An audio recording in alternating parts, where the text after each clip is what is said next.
Just a couple of quick announcements before we start. A reminder that in order to get up-to-date information about this class, please be subscribed to the Beth Tikva Synagogue email list, and that way you'll get news about whether the class is being canceled, which I hope it won't be, but you have to be subscribed and just in order to find out. It can sometimes happen. The second thing, again, I just want to encourage everybody who's joining us on the live stream. There's a lot more people joining us on the live stream than in person. And I understand there's many reasons why live stream is more comfortable for people. But are my students happy that they came last time? Well, you get to ask questions. We'll let you know at the end of the class. Okay, you'll let me know at the end of the class. But you get to ask questions, we get to interact a little more. So I really want to encourage everybody who's vaccinated to come join us for this class in person if you're able. If not every class, at least once in a while. And those here in the sanctuary should remember that our live stream audience can't hear unless you speak into this microphone to ask a question. So if you do have a question, it's nice to be able to just walk up and grab the microphone, or we'll pass it around at the end of the class. I went too late last time. I usually try and leave about 15 minutes at the end for questions, and I didn't last time. But I will this class. And just when you're asking your question, to remember to come forward and speak into the microphone so that everybody on the live stream can hear us.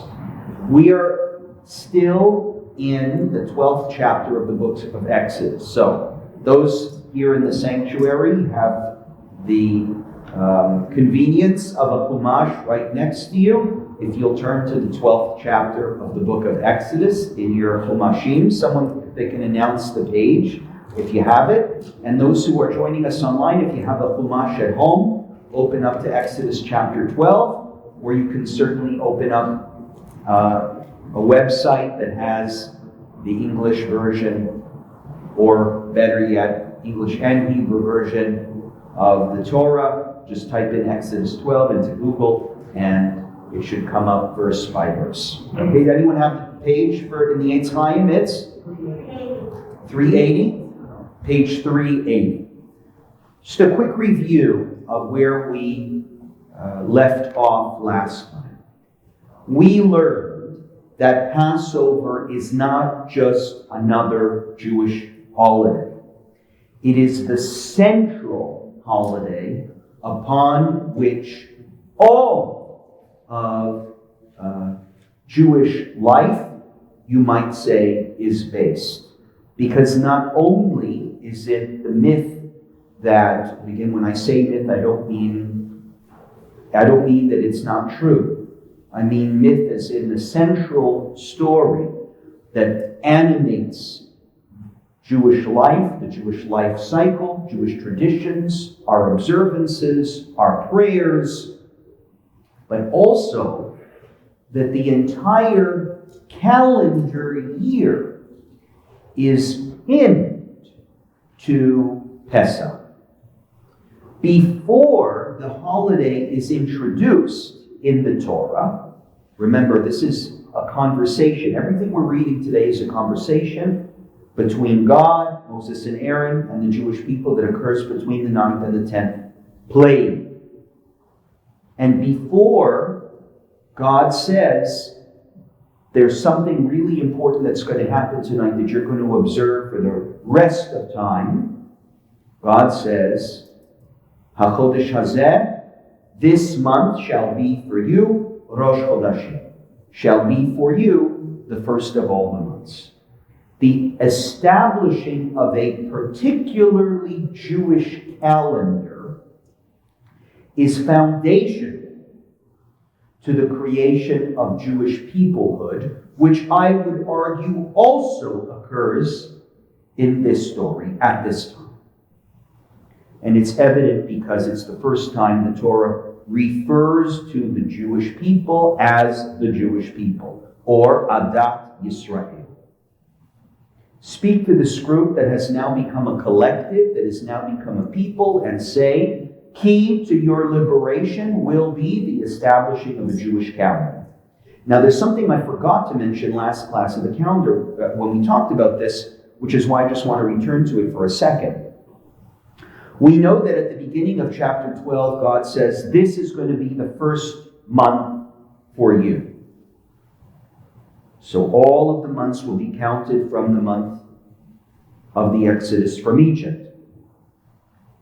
But some of you might know that there's a problem with a lunar calendar, and that is over time, it departs from the calendar that governs the seasons, because the calendar that governs the seasons is obviously the solar calendar.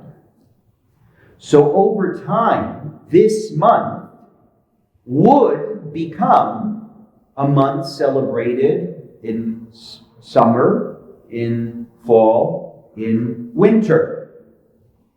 Now that's not a problem in the Muslim world. Muslims who also use a lunar calendar instead of a solar calendar will celebrate Ramadan sometimes in summer, sometimes in winter. You never know when Ramadan is going to be. That could have been the destiny of this first month. That is, it would occur at different times of the year, no matter when. But in chapter 13, if you'll just turn for a moment to chapter 13, you'll see that among its first verses is a commandment to observe the holiday always at the same time of year. It's chapter 13, verse 10. Chapter 13, verse 10. V'shamarta et hachukah hazot lemo'adah. Yamim. You have to fulfill this holiday at the same time of year for all time. It was always understood in Judaism that means that this holiday has to be celebrated in spring, because that is when the Exodus occurred. And it cannot be delayed until the summer, the fall, certainly not the winter. Because of that, we add a second month, we will this year, we add a second month of Adar to the calendar, which is the 13th month according to a biblical count.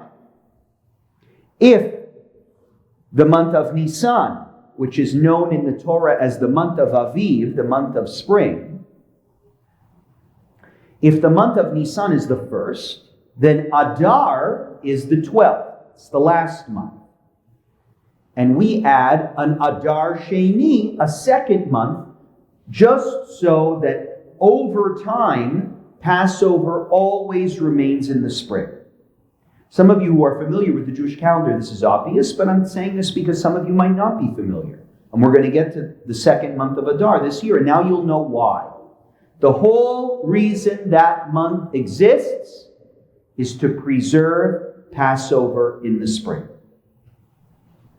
So when I say all of Jewish life revolves around Pesach, here's another way that I mean it. That our entire calendar, the way we conceive of it, the way we organize all of the holidays throughout the year, centers around Pesach being celebrated in a particular way, in a particular time. What we're going to learn today as we review the biblical sources is that early on, Pesach was conceived as a holiday that must be reenacted every year. Not just remembered, but reenacted. There's a big difference. To remember something just means to recall it.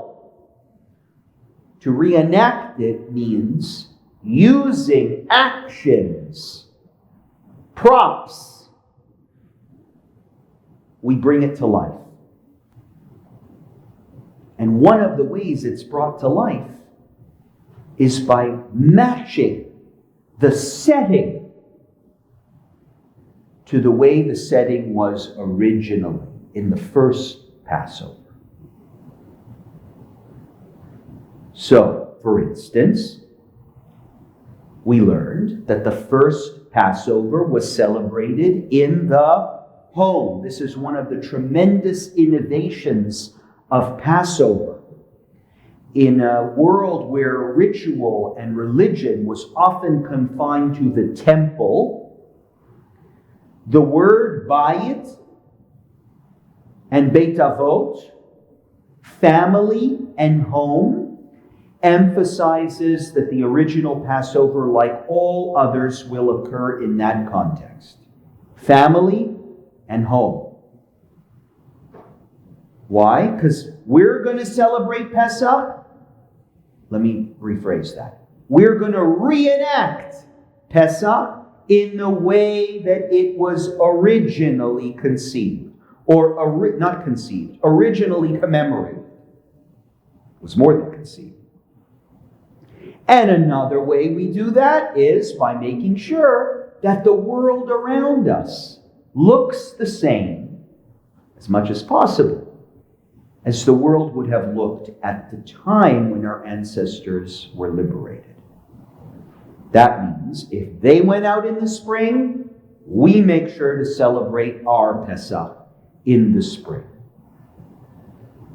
And I just want to make two other points of why springtime is really important. So first of all, springtime is important because we're reenacting.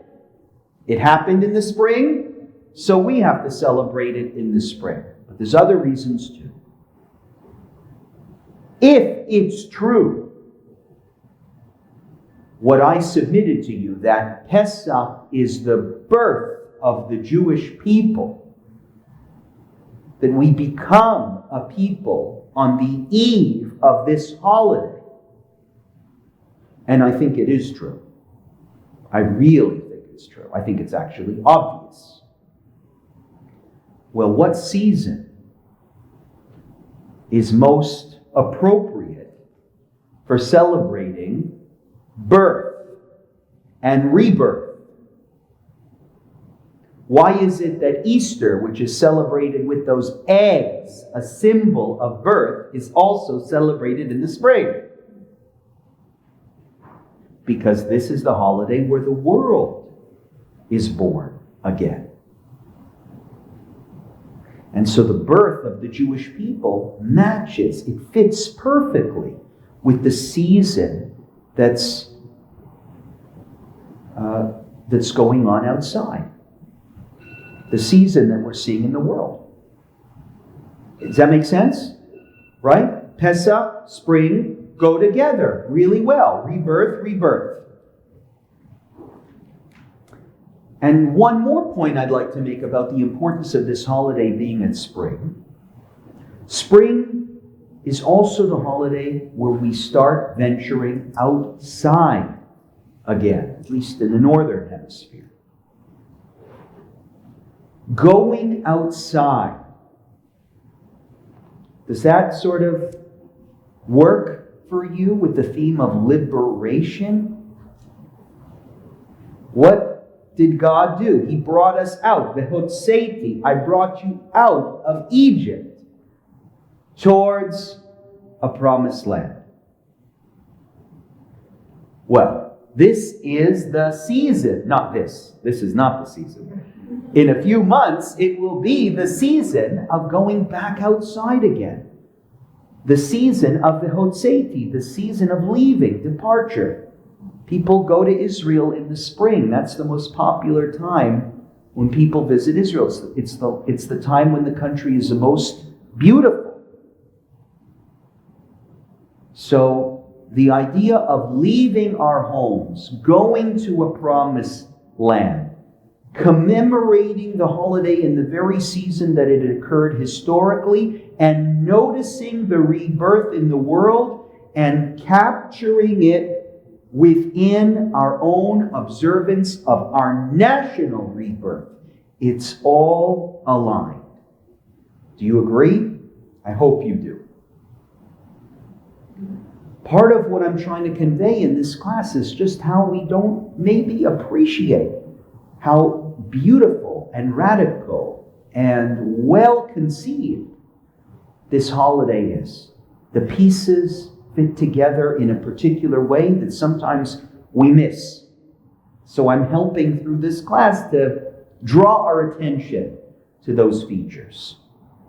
And the celebration of Pesach in springtime is one of those features, which, as I said, affects our calendar the entire year, anchors our calendar the entire year.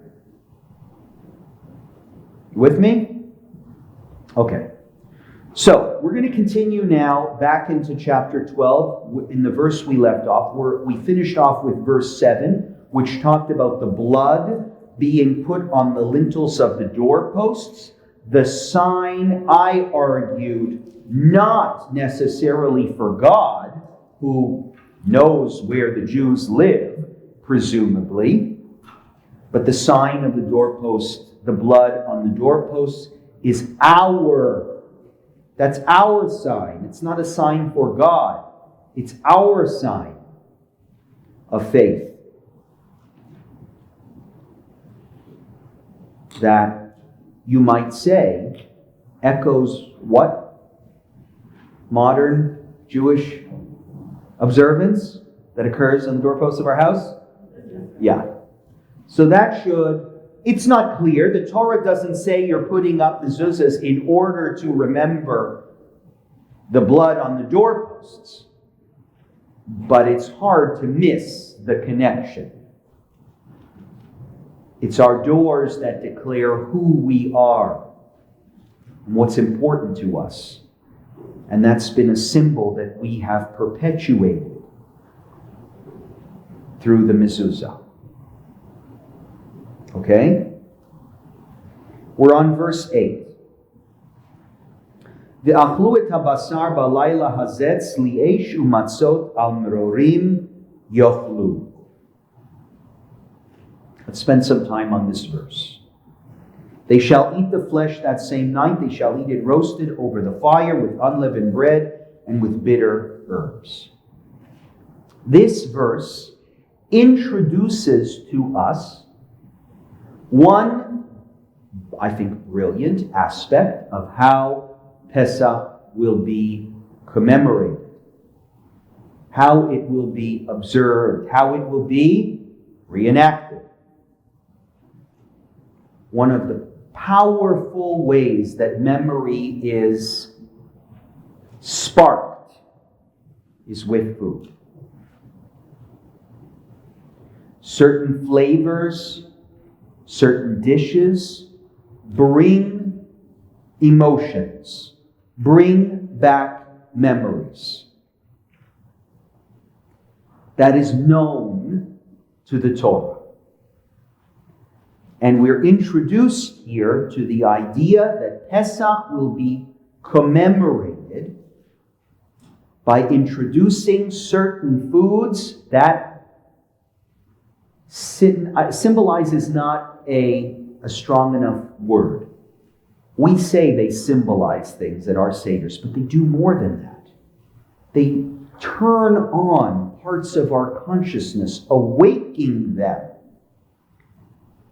to different ideas that are meant to be thought of at the Seder. What foods are introduced here?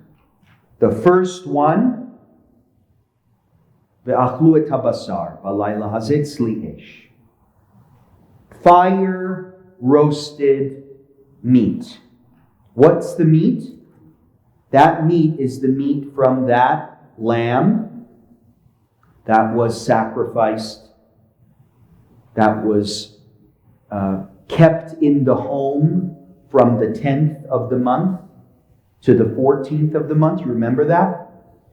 That's the meat that's eaten on the night of the Seder. What do you know about that meat What does it remind us of? What is it meant to commemorate? So there are many different ideas. For actually all of the special foods that we partake of are at the Seder, for all of them, you will find different ideas. This person says an egg represents this. Another person says the egg represents that. This person says the maror, the charoset means this. This person says that. There are many different ideas, and I wonder if that's part of I wonder if that's by design. The Torah could say, this is why you're eating matzah. It's to remember this aspect of the story. This is why you're eating the lamb. It's to remember this other aspect of the story. But it doesn't. And one of my teachers said that that's by design. Rabbi Eli Kampfer at Machon Hadar says, it is an act of liberation that the Torah preserves an idea that there may be multiple meanings in the different foods. An act of liberation because part of freedom is discussion and debate and respecting differences. I always thought that was a brilliant way of understanding why the Torah doesn't mention the exact reason for why these foods are eaten. It keeps us guessing, keeps us discussing. And I think it's incredible that it's by design, because this introduction of the foods might be the moment where the Seder begins to take shape. Because when the Torah doesn't give you clear instructions, when it doesn't make clear connections, it forces us to, what am I going to say? Ask questions. And that's what the Seder is. It forces us to ask, why are we eating matzah? Why? And that's the beginning of a Seder. It has to start with vagueness. It has to start with ambiguity. So what have you heard? What have you shared around your Pesach table when it comes time to pointing to the Zeroah, which is the symbol on the Seder plate that represents the Passover sacrifice? Some will say that it is connected to the god of Egypt, there was a god of Egypt that had the shape, I think I mentioned this last class, that had the shape of a sheep, and burning it is a symbol of domination, God's domination over the gods of Egypt.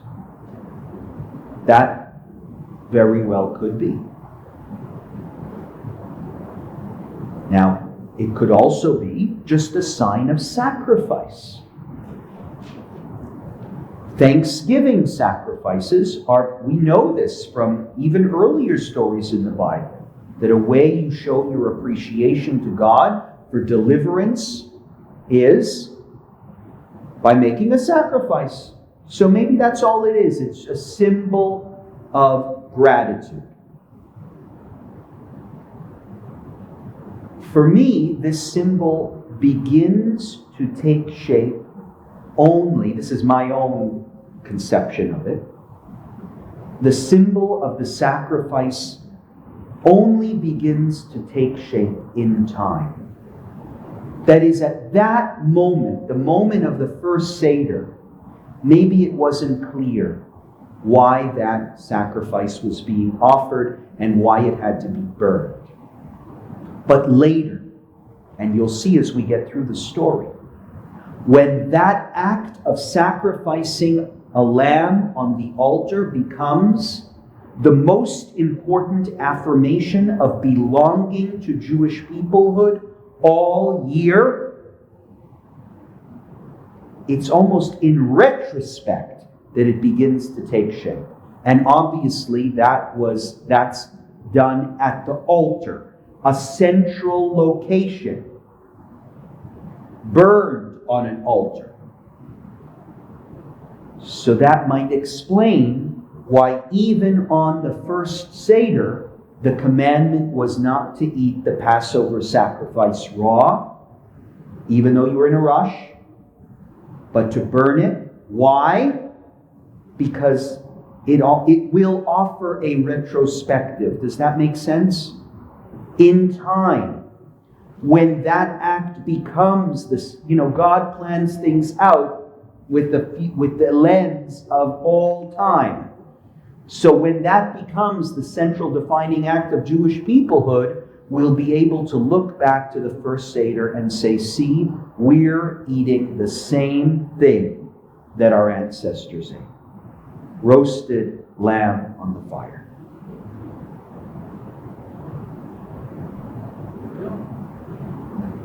So Marilyn says, we don't now. Well, hold on. Now that happens many centuries later, right? But the Torah is writing from the lens of, okay, we have about 800 years or so of a temple existing and the sacrifice being offered, right? Only when the temple was destroyed do we have to adjust. But remember, we still have the Zeroah there on the Seder plate in order to remember. And apparently there is some custom that I think Yemenite Jews still preserve. I have to Google this. Where they must serve roasted food at the Seder. It could be lamb, it could be chicken, but it has to be roasted. It's not the sacrifice, but it triggers the memory of the sacrifice. That's my opinion about why that is commanded. That it is commanded at the first Seder in retrospect, because it will become the way Pesach is commemorated later. But that is one of many different opinions, and I encourage you to hold on to your own. I'm not saying I'm just giving you my thoughts. So that's the first food that's introduced. What's next? Matzot. Okay, big one. Matzah. Here's what I want you to notice. If I ask most Jews, why do we eat matzah on the Seder night? What would they say? Because they have hurry. Exactly. It all relates to the speed. We were running out of Egypt and there was no time for the bread to rise, and therefore we eat matzah to remember how quickly was our deliverance. Is that what is happening here?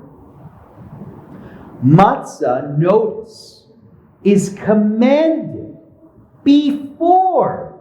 This story, remember from last week, all of these commandments so far, God commands Moses and Aaron. When is this conversation taking place? The first day of the month of Nisan. HaChodesh Hazeh. This month, see the new moon? Today. That's how this conversation begins. So we're 2 weeks before. 2 weeks before Pesach, God already says, you eat the roasted lamb and you eat the matzah. So, how does it make sense that our story, which is that matzah was commanded because our ancestors didn't have time for the dough to rise. No, that's not true. Matzah was commanded way before. God said, you're going to eat matzah that night. So, multiple meanings of matzah. But my privilege as the teacher is I get to share with you what interpretation I like the most. I spoke about this last year. What matzah really is there to teach us. We have to remember that in the Torah, this is a New Year's celebration. Pesach is a New Year's celebration. HaChodesh hazeh lachem Rosh Chodashim. This month for you will be the beginning. It's Rosh Hashanah for you. Matzah, unleavened bread, has a quality that's very different than bread that is leavened, in that matzah can last a very long time. It doesn't go bad. Leavened bread goes bad very quickly. You leave it out, it already starts to taste, a couple of hours, and it already starts to taste hard. Part of what we try and do on every New Year's celebration is take stock of where we are, what we want to leave behind, and what we want to take with us. Matzah, in the fact that it lasts, reminds us of the things that we want to take with us. Reminds us of those qualities that we're proud of when we look back at the past year, and we want to preserve in the coming year. Leaven reminds us of the stuff we want to go bad, the stuff we would leave behind, qualities and aspects of life that we would rather leave to spoil and enter into a new year without. To me, the power of matzah is in its, what's the word? Its preservativeness. I don't know if that's the right word. Preservation. Not preservation, but the fact that it stays. Staying power. It's right. Because it's not just that that's key in a New Year's celebration, what we leave behind and what we take with us. I mean, we know that from Rosh Hashanah, much more than we know it with regards to Pesach. But it's also the design of Pesach from the Bible's perspective. The Bible is trying to design a holiday. God is trying to design a holiday. The Torah is trying to design a holiday that endures. We're going to get to those verses in just a moment that emphasize this is an eternal remembrance. What's happening tonight is not just happening tonight. It will happen in your homes forever and ever and ever. There is no other holiday in Judaism that has as much emphasis on its eternality as Pesach. So it's a very powerful symbol to have a food that's strong and survives and still tastes decent after weeks, even months. In order to convey that message. I don't know what you think of this, and you're entitled to your own feeling about what matzah might try and convey. Some people say matzah represents humility. Bread represents the ego. You'll hear all different kinds of interpretations. And again, I'll go back to my point that the beauty is in the multiple interpretations of these different food items. But to me, the central attribute of matzah that speaks to the observance of Pesach within its biblical context is in its preservativeness. That's not a word. Longevity. There you go. Longevity. Okay? Now the third item that's introduced in that verse is maror. Now you remember that part of the Seder when Rabban Gamliel says there's three things that you need to understand about Pesach. He chooses those three things, Pesach, Matzah, Umaror. This is the 2-minute Seder, right? The 2-minute Seder. Let's just explain Pesach, Matzah, Umaror, where he chooses those items specifically because of their appearance in this verse in the Torah. That at the first Seder, they were commanded to eat all three. Maror means that which is bitter. Mar means bitter. There is a very complicated and long-standing debate in Judaism regarding what maror ought to be and ought to taste like. The most common, without getting into the details, the most common manifestations of maror at the modern Seder are romaine lettuce, some sort of lettuce, or horseradish. They are two very different flavors, and it depends what you believe bitter ought to taste like. Some people say bitter is not spicy. Those are two different flavors. And some people say, well, romaine lettuce doesn't taste that bitter. It doesn't have the strength of horseradish. So I don't know what you do at your Seder. Some people do both. They'll have a place for romaine lettuce and a place for horseradish at the Seder. Now again, without singling out one particular interpretation of maror, what it could mean, I think that of the three, to me, this seems the most obvious in terms of its historical connection. What memory it is trying to inspire.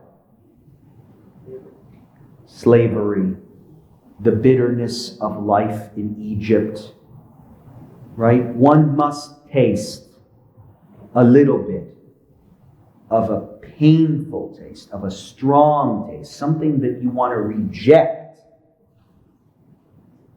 Because again, if matzah is there to symbolize what ought to be preserved, then eating it together with what ought to be rejected, a taste that is not comfortable, right, has tremendous power. For Jewish people, religion is not just about what ought to be preserved, but about rejecting that which ought to be rejected. That is maror. Knowing the difference between the two. Each one of these food items is playing a role as actors on a stage, play a role in conveying the story of the play. Each one is like a character. And we should not minimize, and I hope none of us do, the role that the different foods have to play at the Seder. And the multiple meanings that each one might convey. All right, with me? So there's verse 8. Verse 9. Oh, I just want to say one more thing about that. Ve'achlu et habasar balayla hazeh. You eat of the meat that night. It cannot remain, the Torah will make clear in a few verses, it cannot remain until the morning. You have to finish it that night. I'm not sure if I mentioned this last class, I think I did. But the requirement to finish it that night means you have to gather in big groups. It will take about 15 people to eat a whole lamb. Never mind the matzah and the maror. So if that's your responsibility to eat the whole thing in that one night, it's forcing sharing to occur between different families. Forcing community to occur. Making sure that nobody is left alone. Okay? Now we're on verse 9. Al tachlu mimenu na uvashel mevushal b'mayim ki im tzli'ei shorosho al kra'av al kirbo. The verse says it has to be roasted on the fire. And I gave you my opinion on that, right? To me, it's all a retrospective. Because soon this sacrifice will be offered on the altar in the temple. And the foods have to match up. If you boil it, there will be not as strong of a connection when this becomes the central holiday of Judaism. The foods will be different. Okay, verse 10. Lo totiru mimenu ad boker ve'am notar mimenu ad boker ba'esh tisroku. Don't leave any of it till the morning. You burn what is left over until the morning. So this reminds us, if this isn't clarity on the requirement to eat as a group, I don't know what is. It is emphasized again and again and again. It must be finished that night. Does anyone know offhand what remembrance there is at our Seders that points to this law, that the lamb must be consumed in one night? Marilyn, you know? Could be the afikomen? Yes. What is it? The afikomen? Tell me. Well, we have to have the afikomen. Not like the after. Correct. The afikomen, not only you don't eat anything, the afikomen, which is a symbol of the Passover sacrifice that was created after the temple was destroyed. So we don't have a lamb that we offer anymore, but the afikomen becomes a symbol of that sacrifice. The rule is it has to be consumed before midnight. Before halachic midnight, it has to be consumed. And you don't eat anything after the afikomen. Nobody knew this? Except for Matt? You knew. Okay. Now you know. Right. The idea of finishing the meal. Now, we don't have to finish our meals. We have leftovers. But there's no leftover of the afikomen. It needs to be consumed by midnight. Okay? Now we're on verse 11. This is how you shall eat it. Your loins girded, your sandals on your feet, and your staff in your hand. And you shall eat it hurriedly. Does that make sense? Why? Because you're going out that night. That night will be the night that you leave, so you have to be prepared and ready to go. Your sandals on your feet, meaning ready at any moment for the deliverance to arrive. And eat it fast. Now that's strange that it says eat it fast, because our conception of the Passover sacrifice, of the Passover Seder is, no, it's a luxurious meal. You take your time. There is a tension in our observance of Pesach between eating the meal in a relaxed, luxurious way, like free people, and eating it in a hurried way, like slaves. You will find some aspects of the Seder to push speed, just like the Afikomen, to encourage speed and hurry. Oh, you got to finish the Afikomen before a particular hour. On the other hand, you'll find some stories in the Haggadah. Remember the story about the 5 sages who talk about the Seder and then they wake up and it's the Shema. That's giving a different message. Take all night if you need to. And this relates to, I think, the same tensions that I referred to when speaking of the various meanings of the foods that are eaten at the Seder. The Seder is a night that is meant to be full of contradictions and tensions and competing ideas. Because if it was not, we wouldn't need to talk about anything. We wouldn't have anything to talk about. If everything was so clear and obvious and the Torah spelled it all out for us, we would just do the ritual. It would be like a shofar blowing. Just blow the shofar and then leave. You don't have to think about or do anything. But by keeping things vague, leads to questions. So the Seder combines these 2 ideas: speed and comfort. When I introduced this topic last week, I said the Seder deals with really important questions that come up in daily life all the time. And managing your time is something that comes up in life for most people on a regular basis. Am I entitled to take time for me, or do I always have to be doing things for other people? When am I allowed me time? How much time should I be spending with family? How much time should I be spending doing my own thing?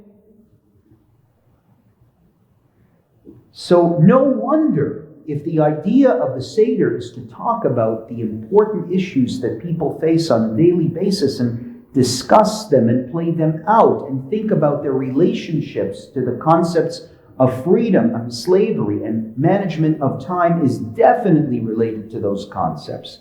Well, the Bible is very clever in introducing these contradictions to inspire such discussion.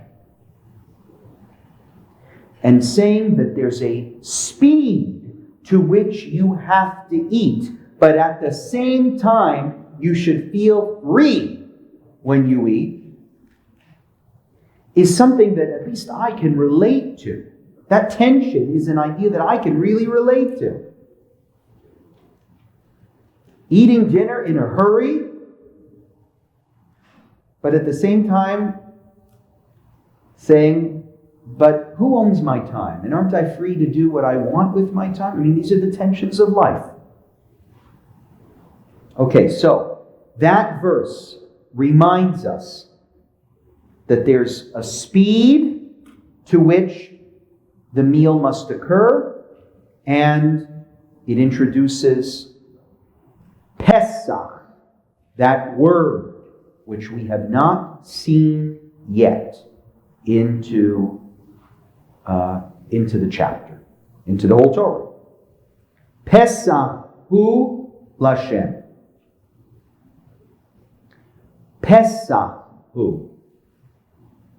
What does Pesach mean? It is true that Pasach, and we'll see this in a few verses, does mean to pass over. But it's strange that that act of passing over is what we call the sacrifice. Because if there's one thing we wouldn't want God to do, it's pass us over. You want God to notice you, to listen to you, to protect you. Why do you want to call Pesach the night that God ignored us? I mean, it's good that he ignored us because it was the night where firstborns were killed. But it's possible, some say, that this is Pesach with a capital P, that is the name of the sacrifice that God gave. And that's why one should not call the holiday Passover, but should call it Pesach, because it's the proper name given to the holiday, with its own meaning, its own connotations, which are unrevealed. It's not so simple as, this is the thing that reminds me that God passed over my house. Okay, so this word Pesach is introduced here. And now let's move to verse 12. Oh, by the way, why do you think the meal had to happen quickly? Just within the context of the story. I said because deliverance could come at any moment, but that's insufficient. Why is it that God says you have to have the meal quickly? Because if you remember, Pharaoh had before given permission for our ancestors to leave and then changed his mind. So perhaps part of the reason why God says eat your meal fast is to get out when you have, so that you can get out when you have the chance. Leave before Pharaoh changes his mind. With me? Okay. Ve'avarti be'eretz Mitzrayim, I'll go forth in the land of Egypt, balayla hazeh. If you're not using your own chumash, I would ask you to circle the word Laila and how many times it appears in this chapter. It's something like 12 times. Laila, Laila, Laila, Laila. What is Laila? Night. It's strange how many times that word appears in the Torah. And there's no question it's trying to emphasize something. So this gets us back to the famous debate about how early I can start my Seder. And the discussion we have every year about why it has to be started so late when this is a holiday for children, and the children will be sleeping if you start it in a place like Toronto at 9 o'clock.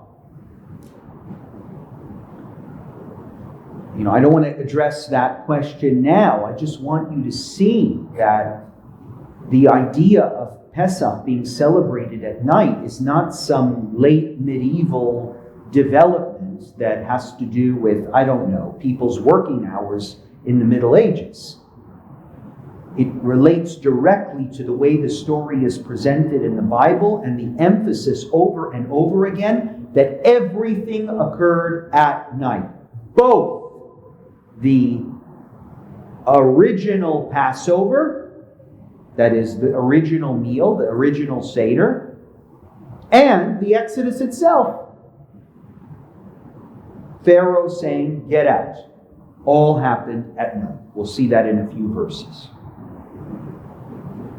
So if I'm going to reenact the event, and I'm going to reenact it by eating the same foods, and I'm going to reenact it by making sure it's the same season.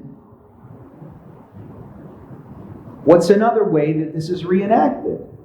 By having everything occur at the same time of day.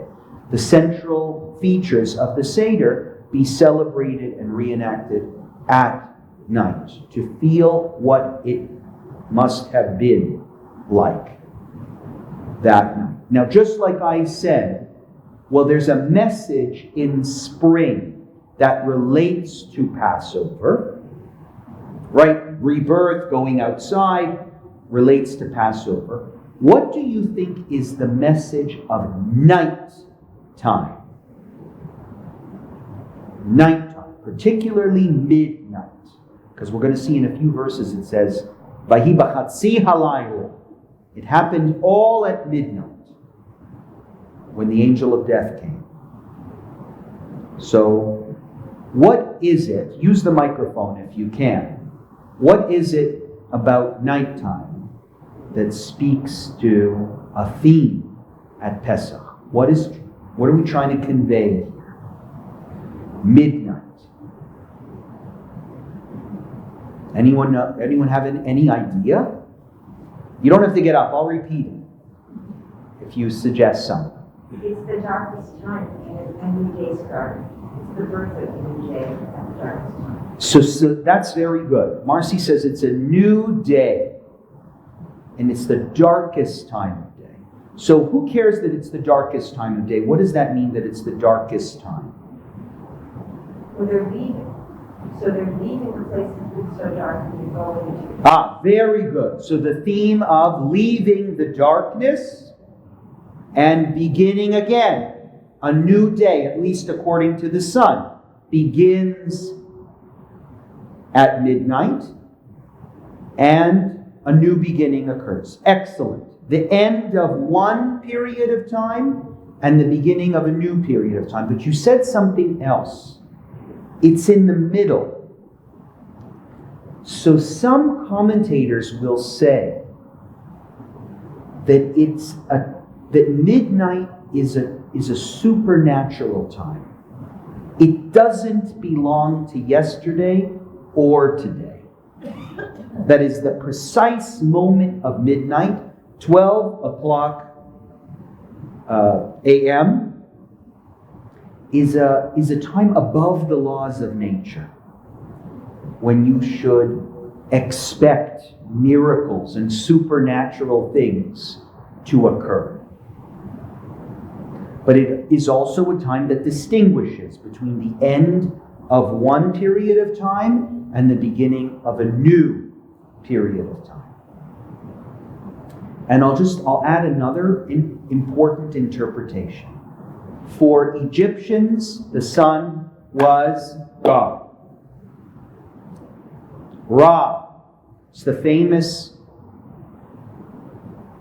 God of the sun. Have you heard of this before? The God of the sun?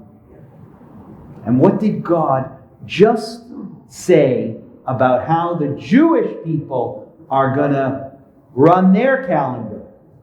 What did he just say a couple of verses earlier? HaChodesh Hazeh Lachem. What is Chodesh? Picture pointing at the moon. You're going to run your lives by the moon, not by the sun. Midnight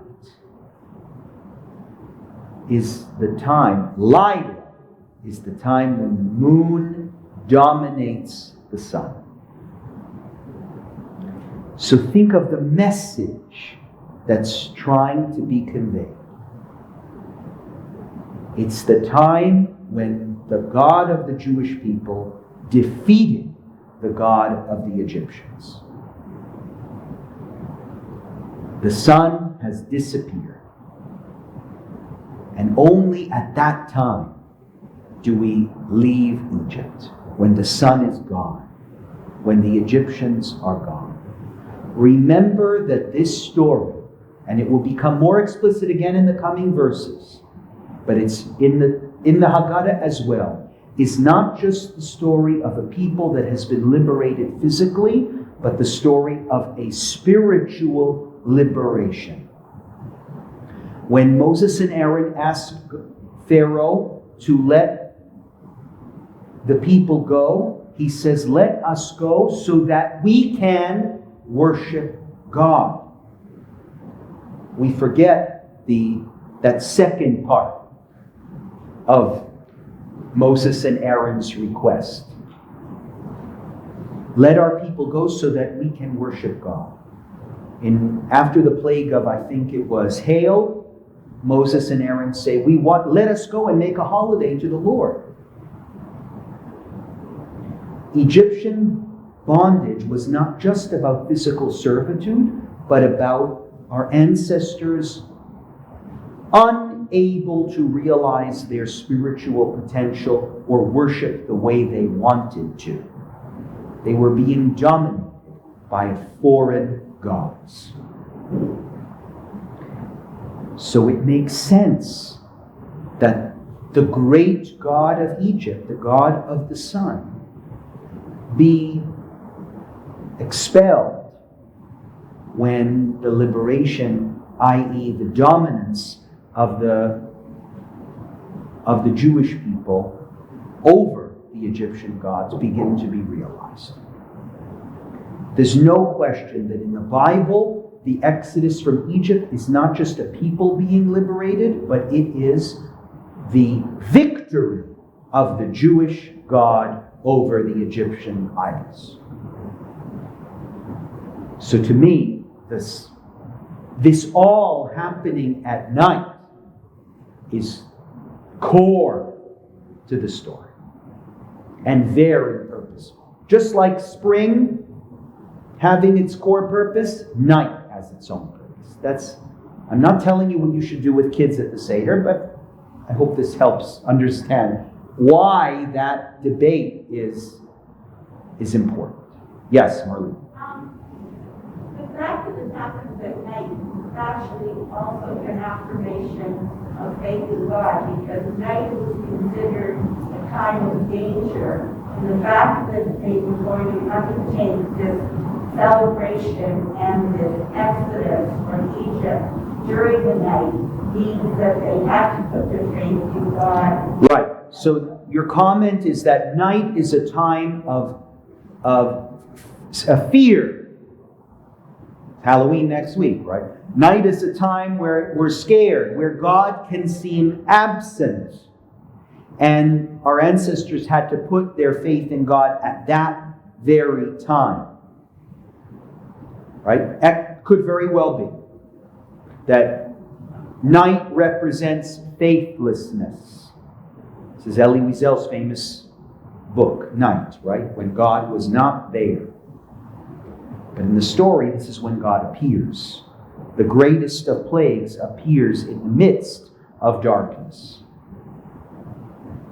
So that could very well be part of one of those multiple meanings of Pesach being celebrated at that time of day. Okay, let's keep going. I forgot where we left off. What verse are we on? I just pointed out Lila, right? In is it verse 11? That's not verse 11. We're starting 12. We're starting 12. Okay, great. For that night, there we go. Va'avarti be'eretz Mitzrayim ba'layla hazeh, on that night, v'hiketi kol bechor. So now God says what He's going to do in this last plague. The firstborn will be killed. Why do you think the firstborn? Why the firstborn? How does Exodus begin? Who are the firstborns to be mentioned in the book of Exodus? Jewish boy. Right. Help me understand that, Marilyn. The Jewish firstborn. So Pharaoh decreed that all Jewish firstborn males. No, all males. He didn't say firstborn. Help me understand that. He decreed all male. Let's read the exact verse. If it is a boy, kill him. If it is a girl, let her live. So in the Bible, it's not just the firstborn males that are killed, it's all the Jewish boys are killed at the beginning of Exodus. So it can't be that that's the reason. So why the firstborn? Aren't sacrifices always the firstborn? When we have sacrifices in the temple, it's always the firstborn that we bring in. Because why is it that sacrifices in the temple are the firstborn? The firstborn are the most precious. Right? I'm the firstborn, so it's easy for me to say. But I think that's really the reason why. Why firstborn? It is what is most precious to you that God will take. All the firstborn of the land of Egypt, me'adam ve'ad behema. Not just. That's how we know it doesn't have to do, Marilyn, with the way the story opened, because it's not just human firstborns, Egyptian firstborns. It's also their cattle, also the firstborn of their cattle. It's clearly what is most precious to them. Uvechol Elohei Mitzrayim eseh shvatim ani Hashem. And I will do this wonder in all of the land of Egypt. I am the Lord. Two things that I want to mention in this verse that I think are really important. First of all, Bechol Elohei Mitzrayim. I will do this wonder in front of all the gods of Egypt. If that's not proof you need that this story is about the spiritual victory of the Jewish God over the Egyptian God, then I don't know what better proof I can find. This is an example of the Torah clarifying that this is not just a physical liberation, it's a spiritual one. It's the God of the moon being victorious over the God of the sun.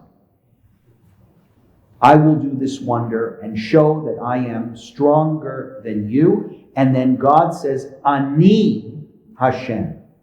Me, God. In other stories of the Bible, God sends out messengers to do the work. But the major event of the night of the Exodus, God Himself takes credit for. That is extraordinary. And by the way, finds its way into the Haggadah. A famous question that's often asked about the Haggadah is, why are Moses and Aaron hardly mentioned? There's one small reference to Moses, but Moses hardly appears in Haggadah. Why? Well, part of the reason, like all the questions that we're going to ask, there's multiple answers. But one of the answers might be this verse. That what's being commemorated on the night of the Seder is not something that Moses and Aaron did. We know that they led the people. We know that they played central roles in the Exodus and in the journey in the wilderness. But that's not what Pesach is about. Pesach is about God saving the firstborn of the Jewish people on one particular night because they put that blood on their lintels, showed their faith in God, and therefore God passed over their homes. Ani Hashem, I am God who did that. And that's why in the Haggadah, there's a section that says, God did this Himself. Lo al yedei malach, lo al yedei shaliach. Not using an angel, not using a messenger. God Himself. This is where God takes credit for it. There are very few places in the Torah that you can find where it's not a messenger or an angel, but it's God himself doing the miracle. But that's how important this is. Okay? I think, by the way, part of our understanding of Pesach and our appreciation is that it was a holiday where God was revealed. It's a holiday of revelation. Do you know what I mean? Like, the firstborn of Egypt were struck down by God. God was around in a very real, tangible way. Don't think of the smoke in that movie, The Ten Commandments. But think of God's presence somehow being manifest in a very clear way that night. Such a clear way that's part of how we remember and what we appreciate about Passover. The day when God's presence, in a negative way, but still in a way that ended up saving us, appeared and manifested in the world. Okay, one more verse and then we'll take questions. So the blood will be the sign, and when God sees the blood, what will happen? Ufasahti aleichem. This is the connection to the word Pesach. Ufasahti aleichem. I will pass over you. And don't worry, nothing will happen to you. Okay, one more verse. This one's important. V'haya hayom hazeh lachem lezikaron. Underline that word if you can. Zikaron. Remembrance. This day is not just going to be a day that occurred and you're going to read about it in your history books. This isn't just something that happened a long, long time ago that you'll read about. You must remember it. V'chagtem oto chag l'Hashem. Ledorotechem chukat olam tachol. It will be a remembrance from you forever and ever and ever. The eternality of the holiday, emphasized in that last verse. It's here and it's here forever. When you read that verse, that this is a memory for you forever, our observance of the holiday, the different observances and rituals of the holiday start to make sense. Because we say, well, if this holiday was designed to last forever, that's a really hard thing. How are we going to make sure that the observance actually inspires a zikaron, a memory of enslavement? So what principles have we already learned and encountered that help to ensure the eternality of the holiday? Not just the eternality of it, but its effectiveness in its eternality. That you will not just observe it, but will remember what it's about. That it's celebrated in family settings. We use all our senses. What do you mean by that, Marilyn? We use it differently. We learned that today. Foods being used. The brilliance of discussions, of introducing ambiguities into this observance and questions in the observance is that every year it can be different.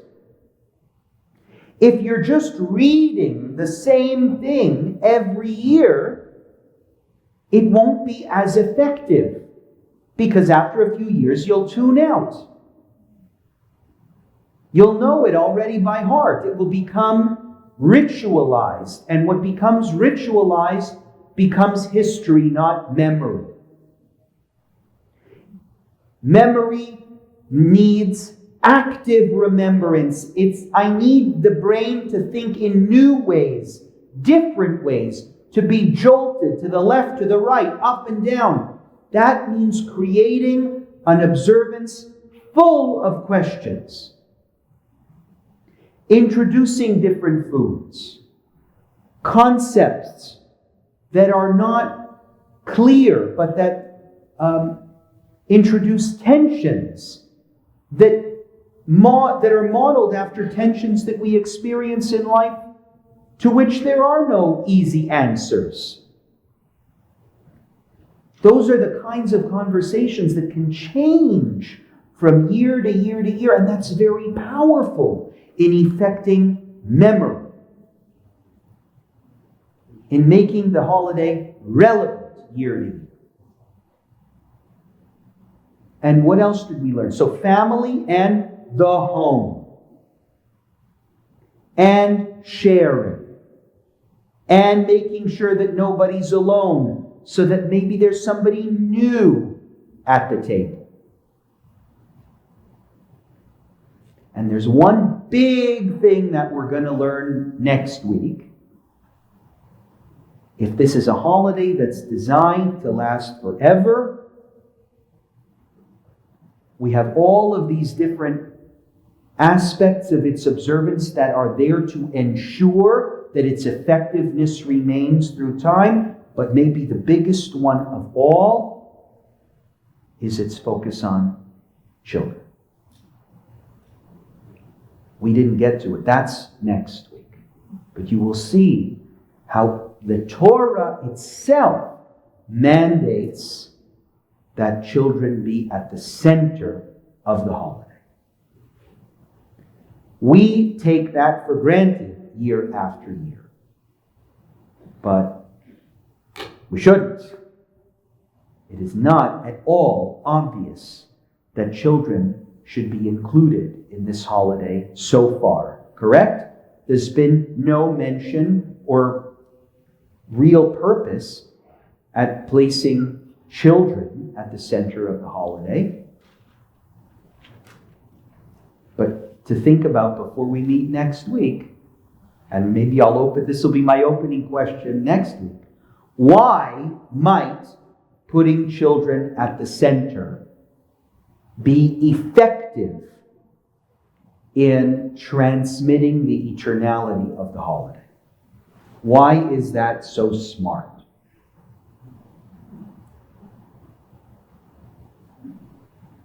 Okay, so are we on track? Any questions? Questions? Again, I didn't leave time for questions.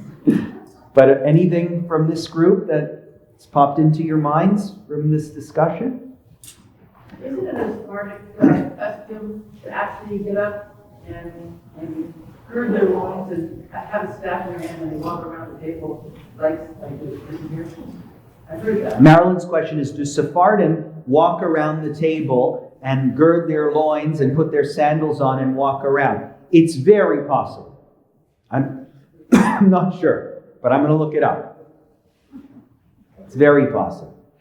But I hope you're all seeing how we can't just jump into the Haggadah. It would not have been fair for me to open this class with page 1 of the Haggadah.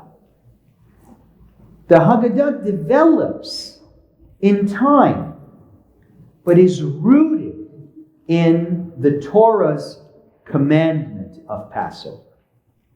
The Haggadah is just how those commandments manifest in a book of literature. But we first have to understand where it all comes from. So we'll spend a couple more weeks doing that, and then the Haggadah is going to make a lot more sense. I hope already the Haggadah makes a lot more sense to you. Okay, see you next week, 9:45. Hopefully in person, but also on live stream. Have a great day.